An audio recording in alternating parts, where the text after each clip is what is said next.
These voices made headlines this week. Our people who've been in the business for 30 and 40 years have never seen anything like it.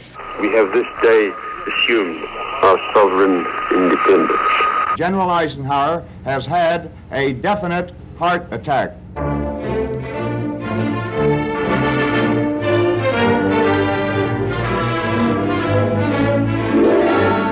The ABC Radio Network presents Voices in the Headlines, the sounds of the news this week, gathered from around the world by the staff of ABC Radio News. This is Fred Foy with Voices in the Headlines.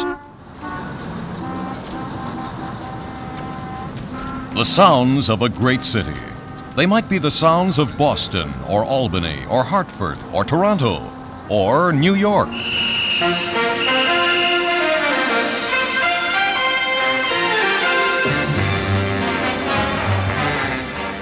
New York, Baghdad on the Hudson. A sprawling, bustling, vibrant, electric city. Its lights turned on as dusk and then night came on Tuesday. Gaudy Times Square was a glittering great white way. It was 5:28 p.m.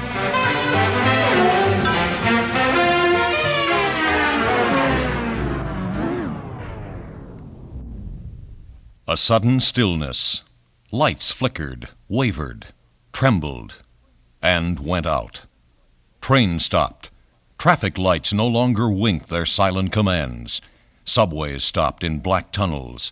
Stalled elevators dangled in the concrete and steel throats of buildings, scraping a sky in which the stars could be seen, and a full moon, too, as the city groped in the dark.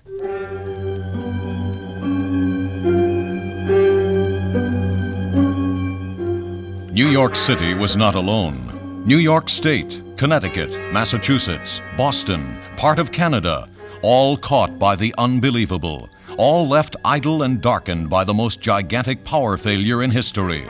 30 million people, over 80,000 square miles of northeastern United States and Canada, began a 12-hour ordeal of darkness.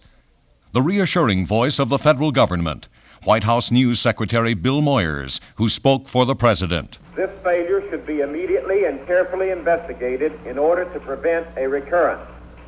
You are therefore directed to launch a thorough study of the causes of this failure. Whatever the cause, the effects were plain enough. This from ABC newsman Joe Morgan in Toronto. The blackout created chaos and confusion for more than 2 million persons here in the metropolitan Toronto area.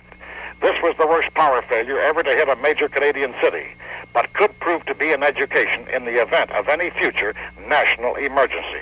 Joe Morgan, ABC, Toronto. With New York City's power off, the heart of the nation's communication system was silenced for an instant. Then, with the initial moment of shocked surprise over, the heartbeat was heard again. ABC Radio in New York was connected by special lines to Chicago and Washington. And from there, the story of the week, and possibly of the year, was flowing over the ABC radio network from a candlelit newsroom in New York to ABC in Chicago and Washington, and then to the rest of the country. There was a report from United Nations correspondent John McVane, who had a special and spectacular view of the blackout. McVane reported. I was in midair, flying from Boston to LaGuardia Field, New York, when the pilot said, "Ladies and gentlemen, something has happened which I have never seen before. There are no lights in the whole of Manhattan Island." What had happened? Were we going on into outer limits or on a Twilight Zone trip? To see the lights all out over Manhattan was a shock. John McVane, ABC, Newark, New Jersey. But it was with the ordinary man and woman where the story of the blackout was found. A woman in New York, a subway rider, suddenly trapped below the streets of her city. I was down about 2 levels, but with the aid of matches, we all got out. No panic. And the people were rather pleasant. The city, with a reputation for being cold and cynical, and which allegedly couldn't care less about a single individual's problems, showed its heart, its courage, and even the ability to have fun in the midst of its troubles. Jim Harriott found a teenager directing traffic. All right. Well, what are you doing in the middle of the street? Me, excuse me. Go ahead. I'm trying to control the traffic. Did someone appoint you to do this? No. Just did it on your own? Yes. Having any trouble with directing traffic? No. Do the motorists seem to pay attention to you? Yes. How old are you? Me, I'm 17. Hey, these cars go right past, see? All right!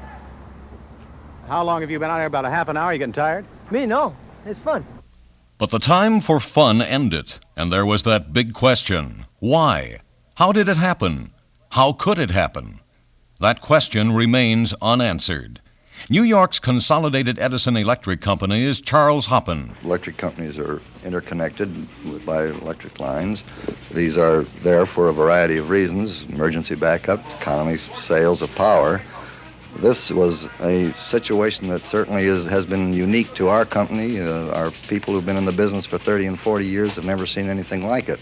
New York's mayor-elect John Lindsay told ABC, "It seems incredible to me that our lives hang on a thread. That is to say that the entire Northeast should be hung up on one power line." Mayor Robert Wagner said, "I want to again express my appreciation to the citizens of New York City and those who are visiting New York for the way they've handled themselves in this very serious emergency." And Governor Rockefeller. "Maybe it'll turn out to have been a blessing in disguise because we will learn the steps that we've got to take in a whole range of areas to prevent this happening again, and that we are better protected." Slowly, finally, after 12 hours, the lights were back on. The investigations were begun. The ordeal was over. How did that cynical New Yorker feel? Oh, it's like the greatest thing in the world to have it all back again.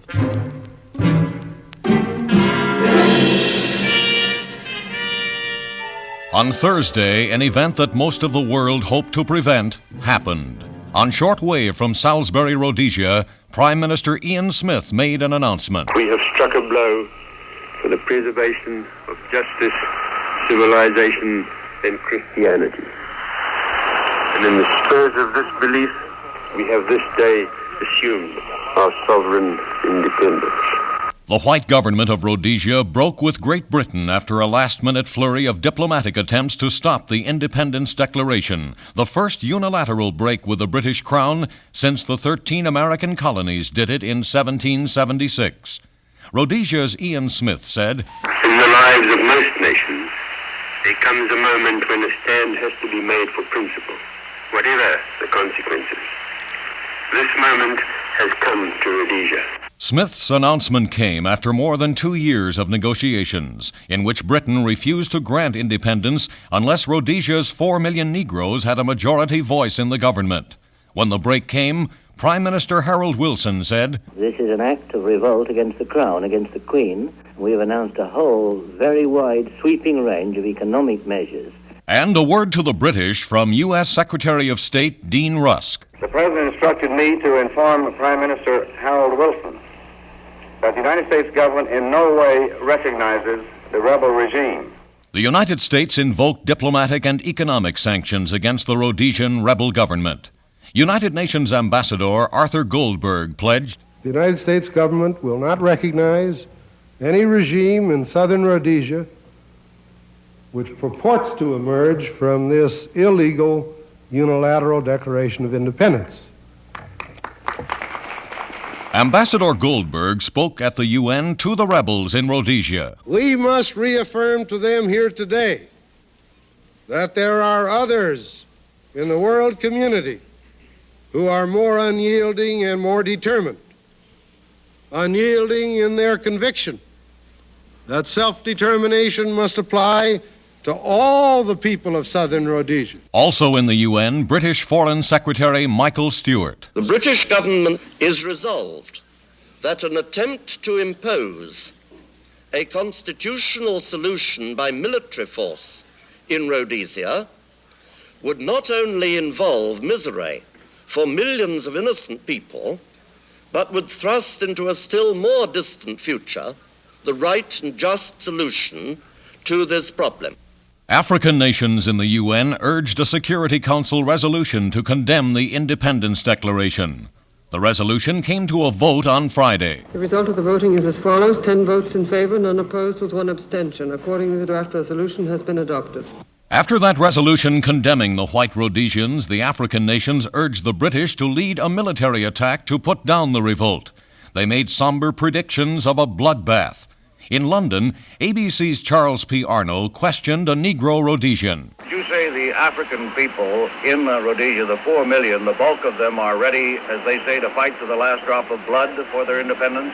Yes, I'm quite confident that they're prepared to fight.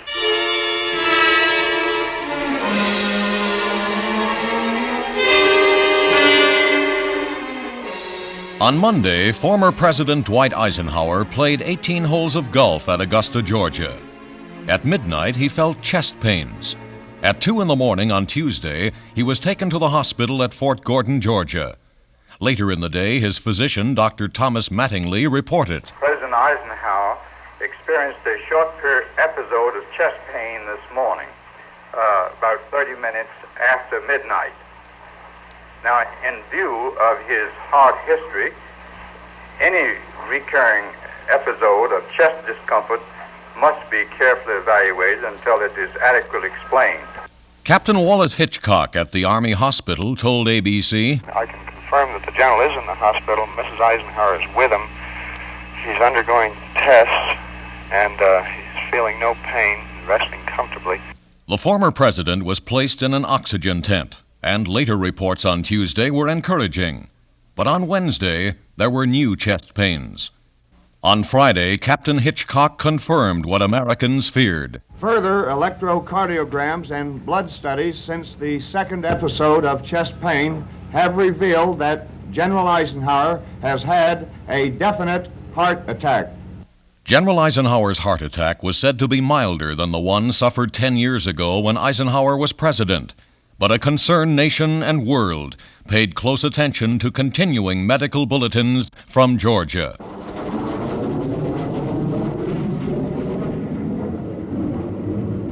In the air over the Ohio Valley, an American Airlines plane from New York's Kennedy Airport was over Kentucky and preparing for a landing at the Cincinnati, Ohio airport.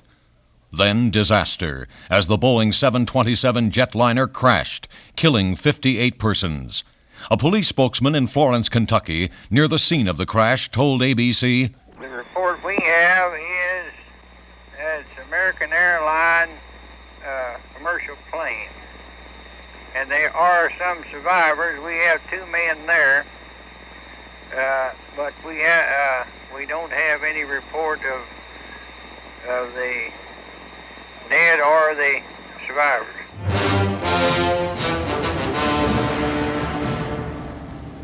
United Airlines Flight 227 of today, with 83 passengers aboard and a crew of 6, suffered an accident on landing in Salt Lake City.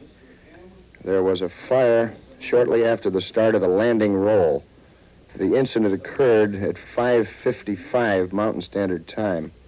This aircraft originated this particular trip at LaGuardia Airport in New York City, with stops in Cleveland, Midway Airport in Chicago, Denver, and Salt Lake City. The flight was scheduled to continue through to San Francisco. The voice of Doug Timberlake of United Airlines in Chicago. The grim confirmation of a second plane crash, also a Boeing 727 jetliner, and the third 727 accident in 2.5 months. The United plane crashed at Salt Lake City 3 days after the American Airlines crash. 50 survivors out of 91. Neil Linton of ABC affiliate KALL in Salt Lake City was one of the first on the scene of the Thursday plane crash. The entire top half is burned away. There is the one entire propeller unit about 50 yards away from the airplane. The plane landed from the south and is now facing north off the runway. Federal officials indicated that they believed 727 class planes are safe, and that the causes of the crashes would be known only after months of investigating. But the 2 plane disasters were soon overshadowed.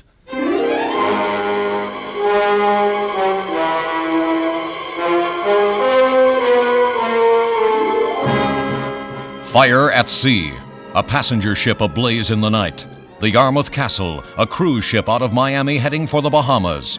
549 people on board, a burning ship. A survivor told what it was like on board. I heard someone yelling, people were saying that screaming for help, and I looked out through the porthole, and I could see the smoke up on the upper deck coming through. As passengers and crew abandoned the Yarmouth Castle, other ships and Coast Guard helicopters began rescue operations. One of the copter pilots, Lieutenant Commander Bernie Hoyland, told ABC, "We picked up the 3 people and left the scene. It was still dark and the ship was burning like crazy, but we didn't see it go down. We offloaded the people, picked up some fuel, and came on back to the scene. And when we got back there, why, it was just a big slick where she'd been." The Yarmouth Castle sank, apparently without sending out distress signals. Nassau Police Chief Nigel Morris reported on rescue operations. The Bahamas Star, which is another cruise ship, and a Finnish ship called the Finn Pope, has transferred most of the passengers from the Yarmouth Castle onto their ships. They're now heading to Nassau and should arrive here about 2 p.m. this afternoon. Of the Yarmouth Castle's 549 passengers and crew, 90 listed as missing and presumed dead. 1 died in a hospital. 458 survivors. Other voices this week spoke of a battle between an industry and government, of Red China, an election in Canada, and Cuban exiles. The exiles among the last to leave Cuba by ship. Next month, an airlift will replace the sea lift taking anti-Castro Cubans from Cuba. As one of the last sea voyages began, State Department spokesman Robert McCloskey said, "The first is to leave at midnight tonight. It will accommodate probably 100 to 110 refugees, and we expect it to return to Key West on Sunday." Another voice, French UN Ambassador Roger Seydoux, in favor of a UN seat for Red China. It is the government of Peking which, after bringing about and maintaining the unity of the country, is the only entity able to speak and act in its behalf. The battle over price increases between the aluminum industry and the government ended with an announcement from Alcoa. Aluminum Company of America announced tonight that it is rescinding the price restorations it made last Monday. Alcoa emphasized that it continues to feel strongly that its pricing actions were non-inflationary and were justified by economic circumstances. A pointed question about the aluminum battle, a question for Defense Secretary Robert McNamara, asked by ABC's Bill Downs. Mr. Secretary, is it true or isn't it? You did put pressure on the aluminum industry to make them stop the price rise. I think we do an injustice to these executives when we say that they would act only when clubbed. A postscript to the aluminum price battle from Senator Everett Dirksen. Evidently, industry, from their own figures, determined that they were going to have to put up the price. And in my book, arithmetic is still the greatest of the sciences. Another kind of arithmetic. Canadian Prime Minister Lester Pearson's Liberal Party won more seats than other parties in Canada's parliamentary election, but not a majority in Parliament, leaving a big question of whether Pearson can stay in power. Pearson commented on the returns. I think the continuation of a minority government in the House of Commons presents problems both for Parliament and for the country. Pearson's opponent, Conservative John Diefenbaker, was cryptic. This has been a very interesting election. The Prime Minister called it in order to get a majority. He said without a majority he would be unable to carry out the government of Canada. He has received his answer. The national debate over Vietnam continued this week, with anti-Vietnam policy demonstrations in some areas and a lot of talk about draft card burning. Senator Dirksen was one of those who had something to say. I'd hate to be a draft card burner. I think the time would come when I couldn't live with my own soul and my own conscience. 22-year-old Roger Laporte apparently followed his conscience this week and set fire to himself in front of the UN to protest the war in Vietnam. A New York policeman tried to help. When we got to the scene, we observed this man lying in the roadway in flames. And my partner jumped out with a fire extinguisher from the car. The UN guards were there with their fire extinguisher. We tried to extinguish the flames as best we could. Laporte died of his self-inflicted burns one day after he set fire to himself to show that he was against war, all war. And as the Vietnam War went on, the casualty lists grew longer, amid reports that even more Americans will be sent to fight the communists in Vietnam, with 200,000 expected to be there by the first of the year. Of those Americans in the war, Senator Dirksen. Perchance the end is not yet, because you will find high military advisors who frankly and firmly believe that it will take more muscle, it will take more manpower before we solve that problem, and it will take time also in order to do it. Who shall say how many additional young Americans may have to be called to the colors? Americans who gave their lives in defending the colors were honored this week. Marine Corps Commandant General Wallace Greene spoke on the 190th anniversary of the Marines. Let us again remember our comrades, those who gave all in yesterday's battles and who made this heritage possible. Let us faithfully sustain those engaged in today's struggle in Southeast Asia. And on Veterans Day at Arlington National Cemetery, our ABC microphones were there as Vice President Hubert Humphrey spoke of Vietnam. We are there because once again in history, it must be proved to the aggressors that the price of their aggression comes far too high. The Vice President spoke of his country's honor. We have fulfilled the responsibility of leadership. We have not wavered. We have not turned inward. We have not withdrawn from the world. And we will not. So went this world this week, and the voices in the headlines.